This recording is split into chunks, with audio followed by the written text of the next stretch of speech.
The wooden stake hovered inches above Bianca's chest, trembling in the executioner's gloved hands as dawn light spilled across the courtyard stones. Her wrists burned where the iron chains bit into skin, arms stretched wide against the marble post while 300 vampires watched in perfect silence. "Please," Bianca whispered, throat raw from screaming. "I didn't know what I was doing. I didn't mean to." "Silence!" Lord Dorian's voice cut through the morning air like a blade. He stood on the tribunal platform, crimson robes catching the wind, his ancient face carved from disgust. "You entered the blood vault. You touched the founding stone. The penalty is death." Bianca's heart hammered against her ribs. She could see her reflection in the polished marble behind Dorian, a 23-year-old human servant with tangled brown hair and a face too plain to matter, wearing the gray dress that marked her as property of House Blackwell. 3 months ago, she'd arrived at the vampire citadel with nothing but the clothes on her back and a forged letter of reference, desperate for work that would feed her dying sister back in the human districts. 3 months of scrubbing floors and polishing silver and making herself invisible. Until last night, when she'd gotten lost in the eastern wing and stumbled through a door that shouldn't have opened. "I got turned around," her voice cracked. "I didn't know what the stone was. I just touched it for a second." "You contaminated sacred ground!" Dorian's eyes blazed crimson.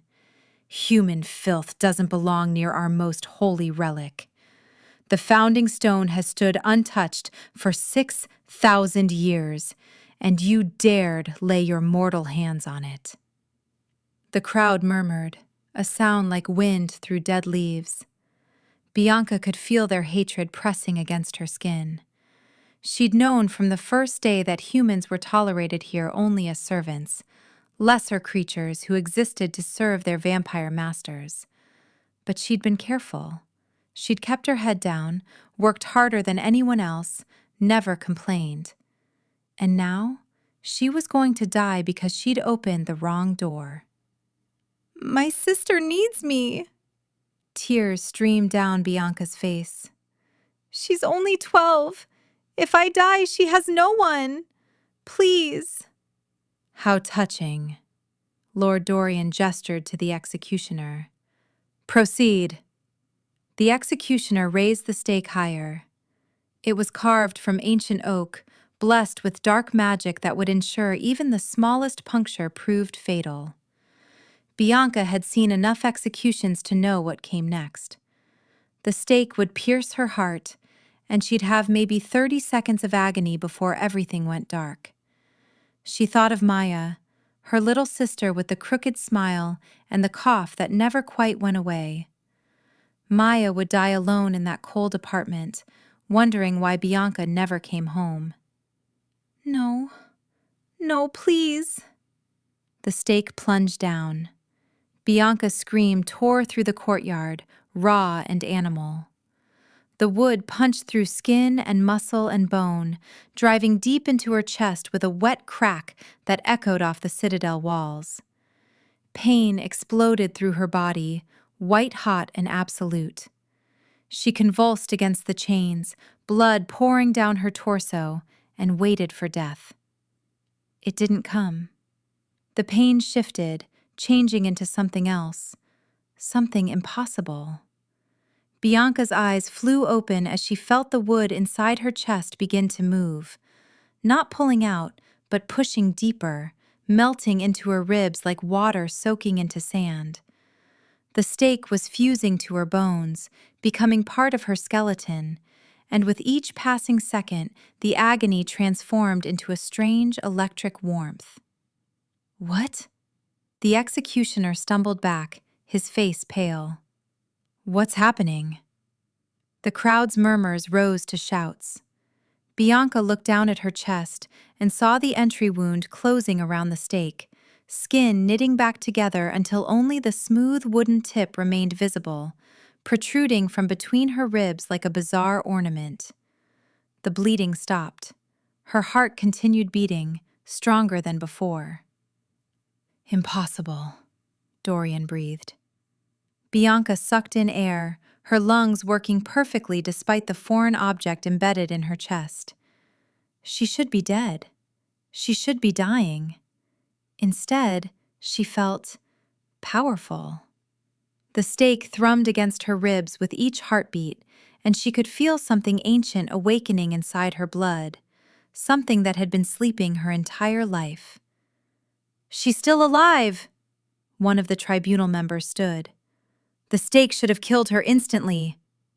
"Do it again," Dorian's voice cracked. "Stake her again." The executioner grabbed a second stake, hands shaking, and drove it toward Bianca's neck. She didn't have time to scream. The wood punched through her throat, and again came that terrible moment of pain, followed by the impossible sensation of fusion. The stake melted into her vertebrae, becoming one with her spine. The wound sealed. Her breathing never stopped. The courtyard erupted into chaos. "She's not human! What kind of creature? The founding stone! It recognized her!" Bianca hung limp in the chains, 2 stakes now protruding from her body, her mind reeling. Not human. The words echoed in her skull. But she was human, wasn't she? Her mother had been human. Her father had been human. She'd lived her entire life in the human districts, never showing any sign of power or magic. Except a memory surfaced, distant and half-forgotten. Her mother's voice, hoarse with fever on her deathbed. "Your father wasn't who you think he was. He made me promise never to tell, made me promise to keep you hidden. But if anything strange ever happens, if your blood ever does something impossible, run. Run and never look back." Bianca had been 7 years old. She'd thought her mother was delirious. "Silence!" The voice that rang across the courtyard was different from Dorian's, deeper, darker, carrying an authority that made even the ancient lord flinch. The crowd parted as a figure descended the marble stairs, and Bianca's breath caught in her throat.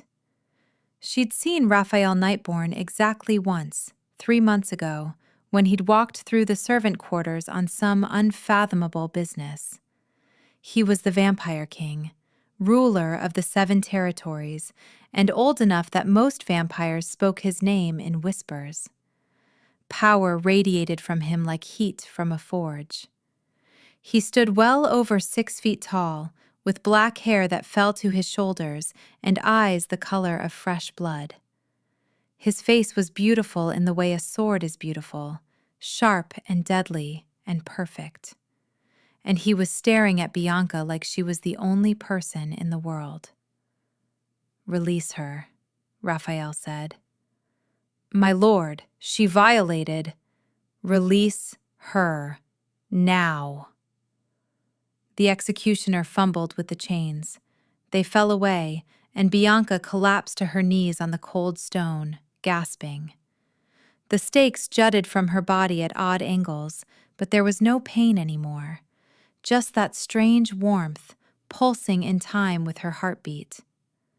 Raphael crossed the courtyard in 3 long strides and crouched before her. Up close, his beauty was almost painful to look at. His eyes searched her face with an intensity that made her want to shrink away. "What's your name?" he asked.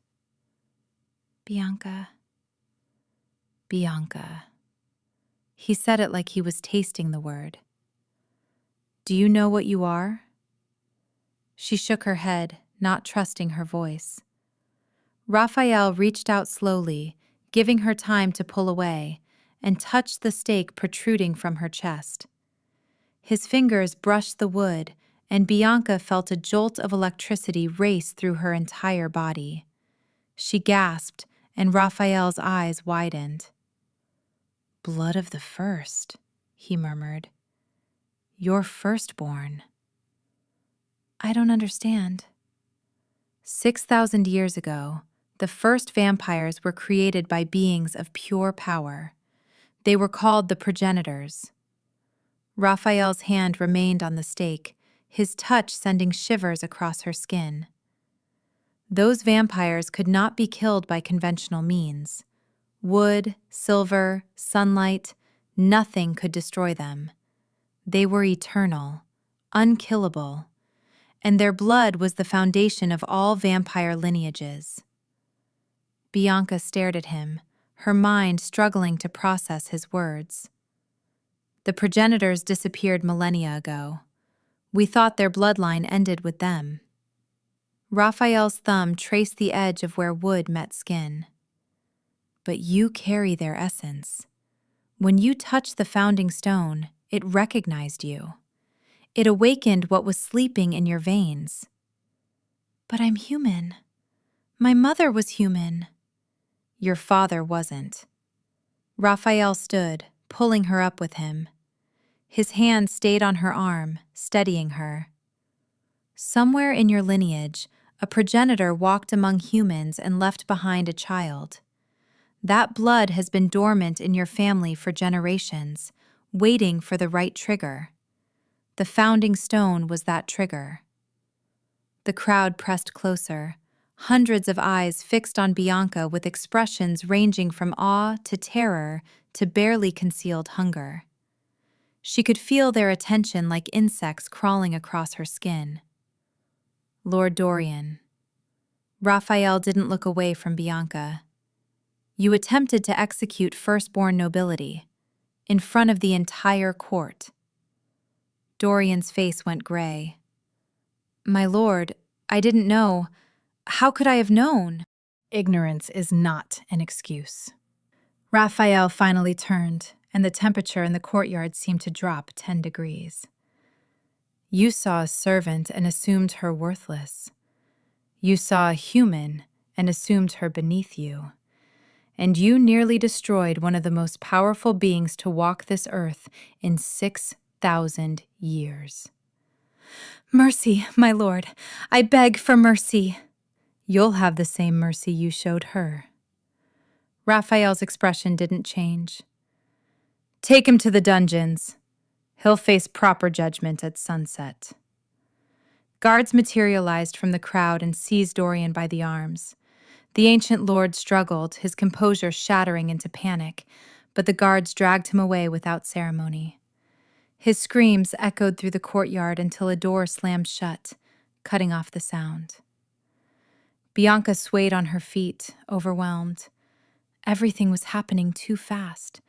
10 minutes ago, she'd been a condemned servant waiting to die. Now she was apparently some kind of ancient vampire royalty, and the vampire king himself was holding her arm like she might disappear if he let go. "I think I'm going to." The world tilted. Raphael caught her before she hit the ground, lifting her effortlessly into his arms. His scent washed over her, rain and smoke and something indefinably dark, and Bianca felt that strange warmth in her chest intensify. "Easy," he murmured against her hair. "I have you." The crowd parted as Raphael carried her toward the citadel. Bianca could feel them staring, could hear their whispered conversations, but Raphael moved through them like they didn't exist. He took her through a massive doorway, down a corridor lined with tapestries, up a spiral staircase that seemed to climb forever. She should have protested, should have demanded he put her down. But his arms felt safe in a way nothing had felt safe since her mother died, and she was so tired. Raphael pushed open a door with his shoulder and carried her into a chamber that made her breath catch. It was enormous, with floor-to-ceiling windows that overlooked the entire territory. Silk curtains pooled on marble floors. A bed the size of her entire apartment sat against one wall, draped in midnight blue fabric. "Where?" "My chambers." Raphael laid her carefully on the bed, adjusting pillows behind her back. "You're safe here. No one will disturb us." He sat on the edge of the mattress, close enough that his leg pressed against hers through the fabric of her dress. One of his hands came up to cup her face, tilting her chin so she had to meet his eyes. "The stakes need to come out," he said.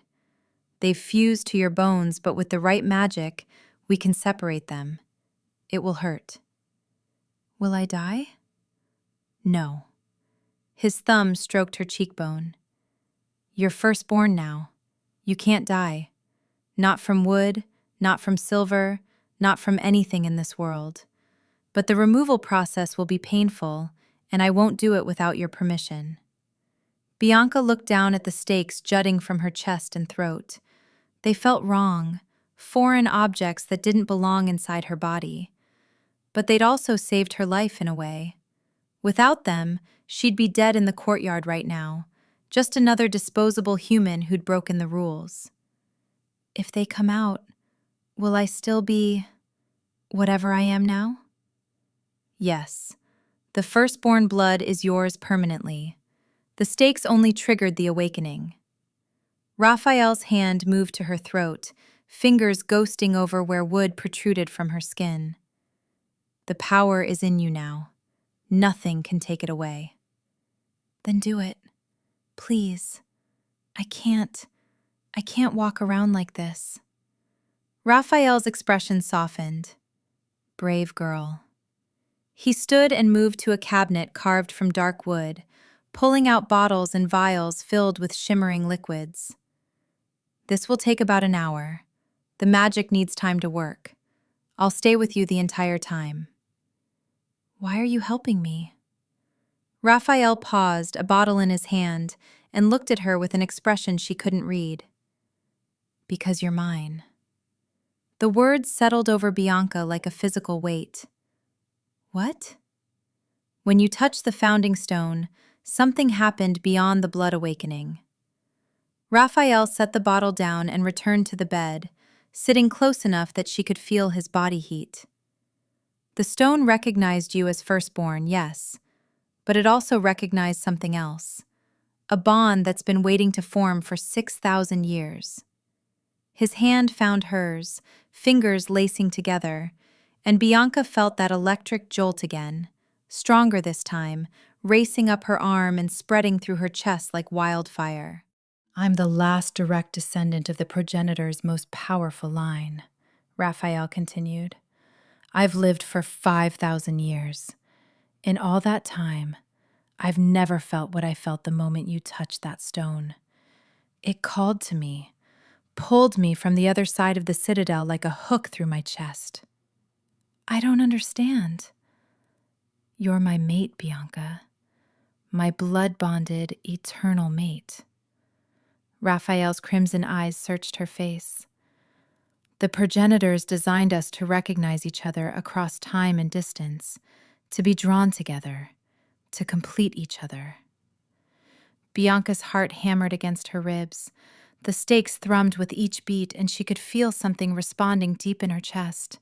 Not the wood, but something else.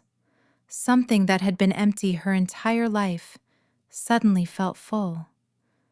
"But I was just a servant. I'm nobody." "You were never nobody." Raphael's free hand came up to cup her face again, his touch gentle despite the intensity in his voice. "You were always firstborn, always powerful, always meant to stand beside me. The universe was just waiting for the right moment to show you."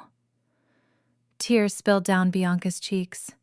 She'd spent her entire life being invisible, being worthless, being the girl no one looked at twice.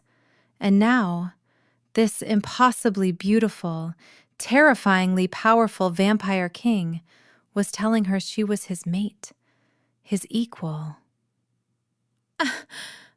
"I don't know how to be what you need."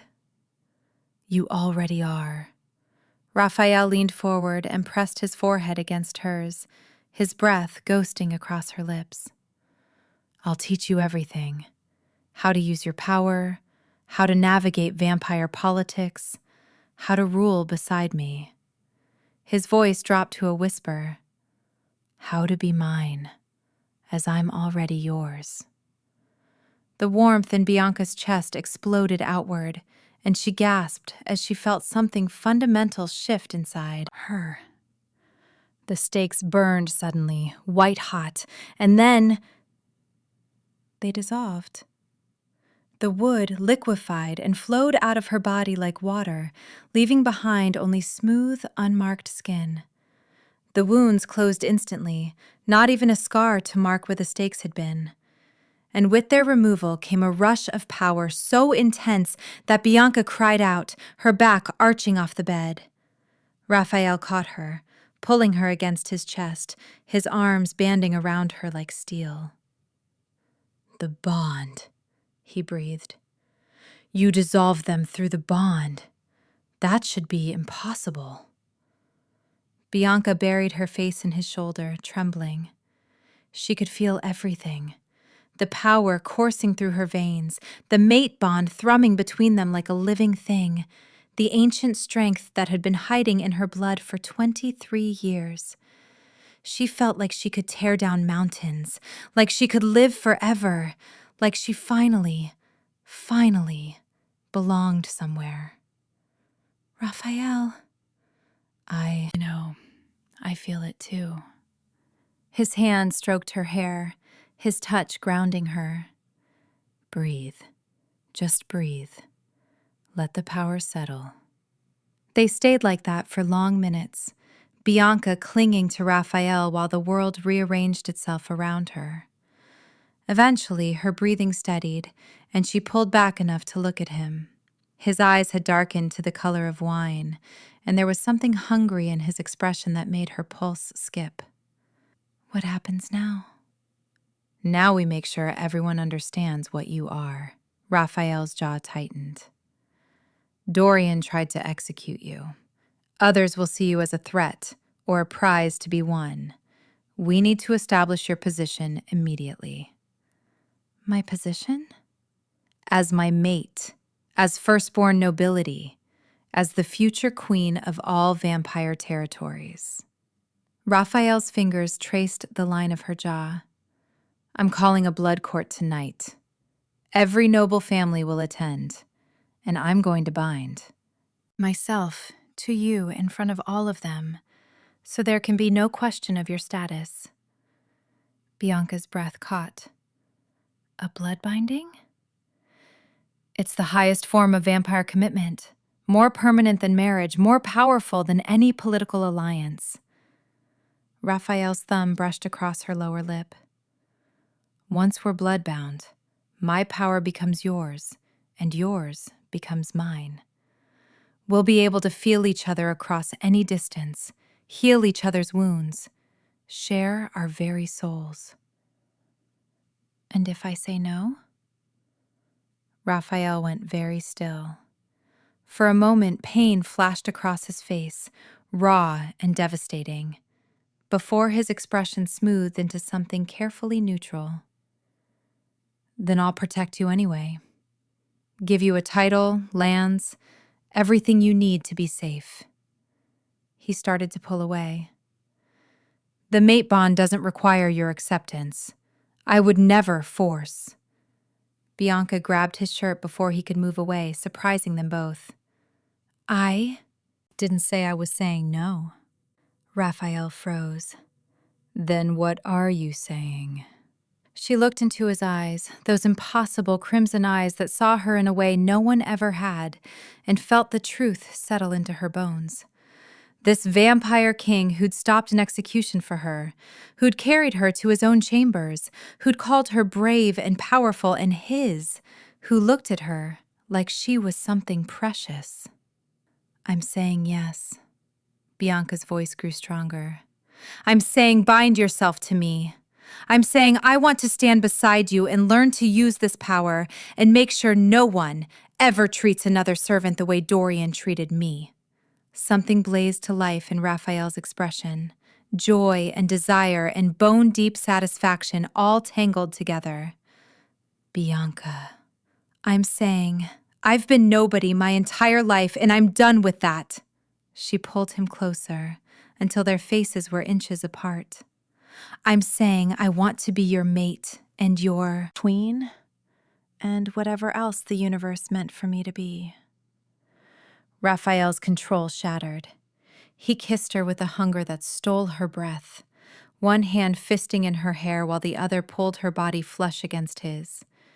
Bianca made a sound low in her throat and kissed him back, pouring everything into it, her fear and her hope and her desperate, aching need to belong to someone who saw her worth. When they finally broke apart, both breathing hard, Raphael rested his forehead against hers. Tonight, he promised. I'll bind myself to you tonight, and then you'll never be alone again. Never be vulnerable. Never be dismissed or overlooked or treated as less than you are. What about my sister, Maya? We'll bring her here. Give her the best physicians, the finest rooms, anything she needs. Raphael's expression gentled. She'll be your family, which makes her mine. I protect what's mine. Fresh tears spilled down Bianca's cheeks. But these were different from before. Not tears of fear or pain, but of overwhelming relief. Maya would be safe, cared for. Bianca could finally stop worrying about her little sister dying alone in that cold apartment. Thank you. Don't thank me. This is what mates do. Raphael kissed her forehead, then her cheeks, then her lips again, gentle this time, reverent. I'll spend the rest of eternity making sure you never regret choosing me. The rest of the day passed in a blur. Raphael's servants, who now looked at Bianca with awe instead of contempt, helped her bathe and dressed her in a gown of deep purple silk that felt like water against her skin. They arranged her hair in an elaborate style with pins made of black diamonds. When Bianca looked at herself in the mirror, she barely recognized the woman staring back. She looked powerful. She looked like she belonged. As sunset approached, Raphael returned to the chambers, wearing formal robes of black and crimson. His hair was pulled back, revealing the strong lines of his face, and when he saw her, his eyes darkened with approval. Beautiful, he murmured, crossing to her. Mine. He fastened a collar around her throat, not a servant's collar, but one made of silver and obsidian, worth more than Bianca had earned in her entire life. It marked her as his, and she found she didn't mind the declaration. Are you nervous? She asked. Terrified. Raphael's hand settled on her waist. I've waited 5,000 years for this. For you. I keep expecting something to go wrong. For you to disappear. For this to be a dream. Bianca covered his hands with hers. I'm real. I'm here. And I'm not going anywhere. No, you're not. Raphael pulled her close. Because after tonight, you'll be bound to me so completely that death itself couldn't separate us. They made their way to the great hall as the last rays of sunlight died beyond the windows. The hall was enormous, easily big enough to hold 1,000 vampires, and tonight it looked like all 1,000 had shown up. They stood in clusters, dressed in finery that made Bianca's beautiful gown look plain, whispering behind their hands as Raphael led her down the center aisle. A raised platform dominated the far end of the hall. On it sat 2 thrones carved from black stone, one large, one slightly smaller. Between them stood a woman so ancient that power radiated from her like heat from the sun. Her eyes were pure white, marking her as one of the oracle vampires who served the old magic. Raphael guided Bianca up the steps to the platform. She could feel hundreds of eyes tracking her every move, could hear the whispers growing louder. "Silence!" Raphael's voice cut through the hall like a blade. The whispering stopped instantly.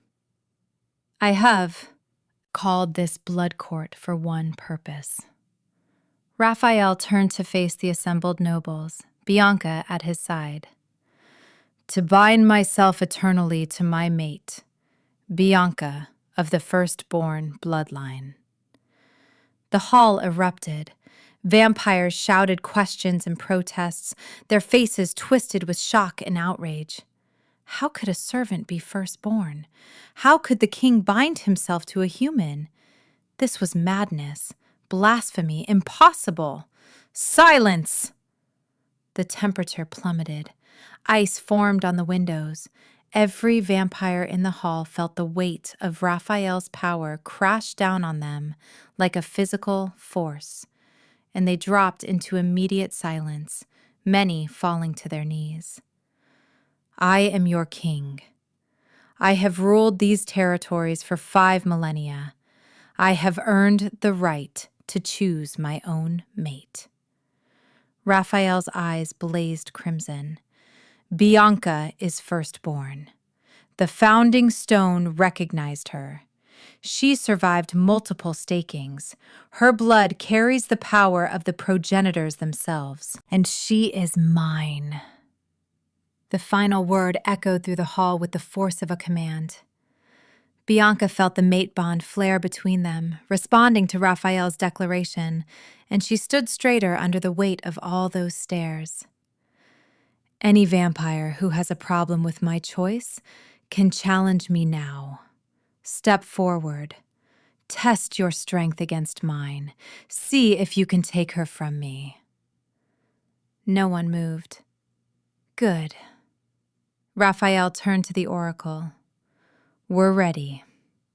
The oracle stepped forward, carrying a ceremonial blade that glowed with ancient magic. "Kneel," she commanded. Raphael and Bianca knelt facing each other on the platform. The oracle began chanting in a language so old that it made Bianca's bones ache to hear it. The blade rose, glowing brighter. "Blood to blood, heart to heart, soul to soul." The oracle sliced Raphael's palm, then Bianca's. "Bound through time eternal, what was separate becomes one." Raphael pressed his bleeding palm against Bianca's. The moment their blood touched, the mate bond exploded between them. Bianca gasped as she felt Raphael flood into her mind, his memories, his emotions, his power, all of it rushing through her like a tidal wave. And she knew he was feeling the same from her, seeing every moment of her life, understanding exactly who she was and where she'd come from. The oracle's chanting grew louder. The blood where their palms met began to glow, first red, then silver, then black. Magic swirled around them, visible as streams of light that coiled through the air. What was hidden is revealed. What was dormant awakens. What was alone finds its completion. The magic sank into their skin. Bianca cried out as power flooded through her. Not just her own firstborn strength, but Raphael's 5,000 years of accumulated power joining with it. She could feel him in her chest now, in her bones, in every cell of her body. They were separate beings, but also, somehow, one, linked so deeply that she couldn't tell where she ended and he began. The glow faded. The oracle stepped back. "It is done. They are bound." Raphael pulled Bianca to her feet and into his arms, kissing her with a desperation that made the crowd gasp. She kissed him back just as fiercely, not caring that they had an audience, not caring about anything except the perfect rightness of being in his arms. When they finally broke apart, Raphael turned to face the assembled nobles while keeping Bianca tucked against his side. "Bow to your queen." For a heartbeat, no one moved. Then, like dominoes falling, every vampire in the hall dropped to one knee and bowed their heads.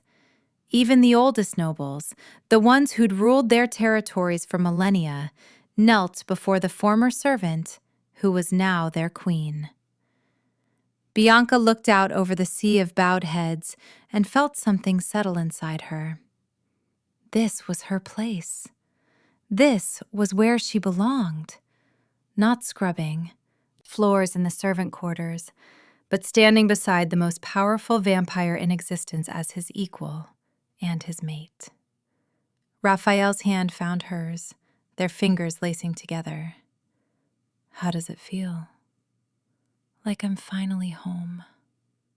3 months later, Bianca stood in the eastern wing of the citadel, Maya's hand tucked into hers. Her sister had gained weight since arriving at the citadel, her cheeks filling out, her cough finally gone thanks to vampire medicine that human doctors could never have afforded. She wore a dress of lavender silk and had flowers woven through her brown hair. "Is it really okay that I'm here?" Maya asked. "The stone is so important." "You're my sister. Of course it's okay." Bianca squeezed her hand. "Besides, you should see where everything changed." They approached the door to the blood vault. 3 months ago, Bianca had stumbled through this door by accident, terrified and lost. Now she opened it deliberately, magic recognizing her as firstborn and granting her access. The founding stone sat in the center of the vault, a massive piece of crystal that pulsed with inner light. Bianca could feel it calling to her blood, the same way it had that first night. But now she understood what it was, a piece of the progenitors themselves, left behind to recognize their descendants across the ages. "It's beautiful," Maya whispered. "It is." Bianca looked down at her sister. "Maya, you know things are different now, right? I'm not just your sister anymore. I'm queen. I have responsibilities. There will be times when I can't be there for you the way I used to be." Maya's eyes filled with tears, but she nodded. "I know. But you'll still be my sister. That part doesn't change." "Never." Bianca pulled her into a hug. "That part never changes." The vault door opened behind them. Raphael stepped through, and even after 3 months of being bound, to him, Bianca's breath still caught at the sight of him. He wore casual clothes today, just black pants and a shirt, but he moved with that same lethal grace that made her pulse skip.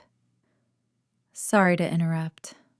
He crossed to them, dropping a kiss on Bianca's temple. "Hello, Maya." "Hi, Raphael." He'd been so patient with Maya, so careful to help her adjust to her new life. Bianca loved him for that almost as much as she loved him for everything else. The Eastern Territories sent their formal acknowledgement. Raphael produced a scroll from his pocket. "Every territory has now accepted your claim as queen. There are no outstanding challenges." "Good." Bianca took the scroll, scanning the formal language. 3 months ago, she couldn't have read something this complex.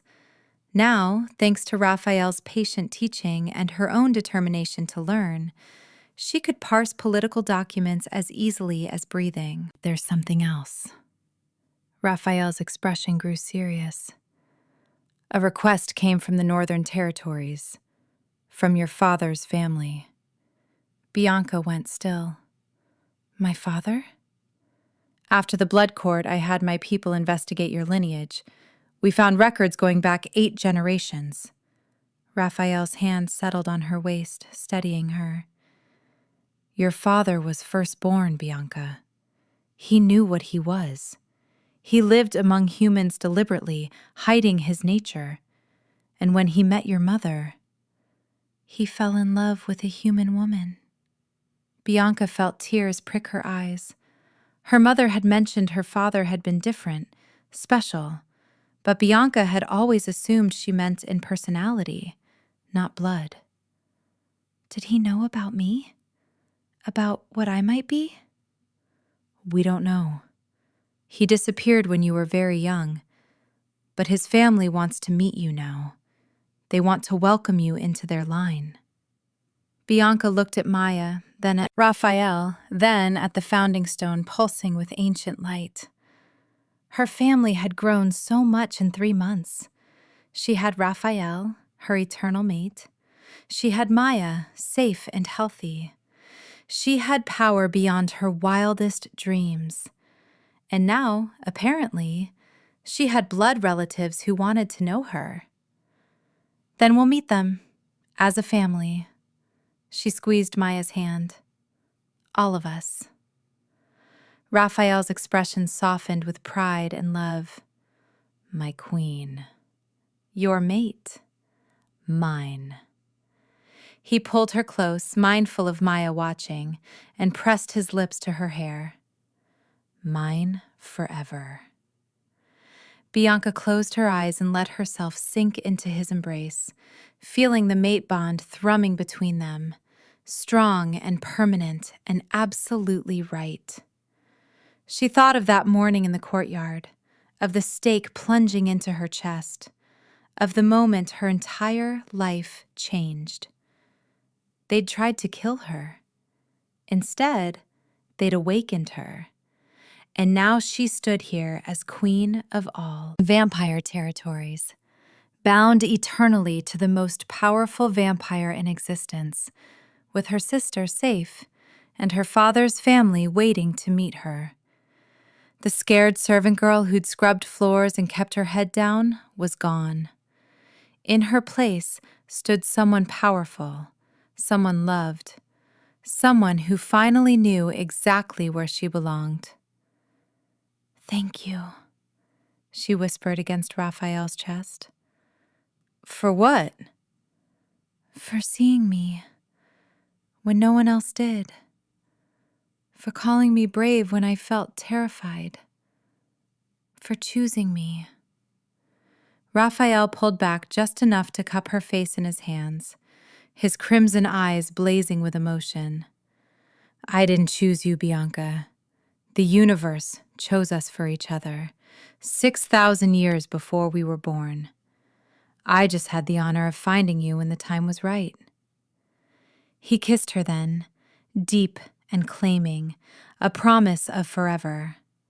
And Bianca kissed him back with everything in her, the firstborn power singing in her veins, the mate bond wrapping around them like armor.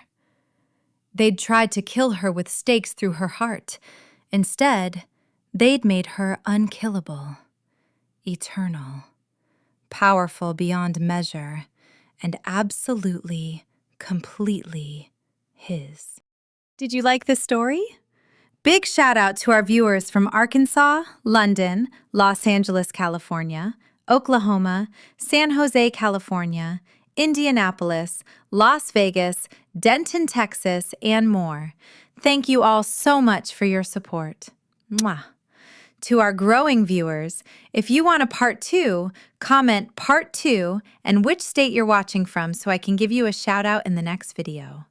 Don't forget to subscribe so you can stay updated on our next uploads. Thanks for watching!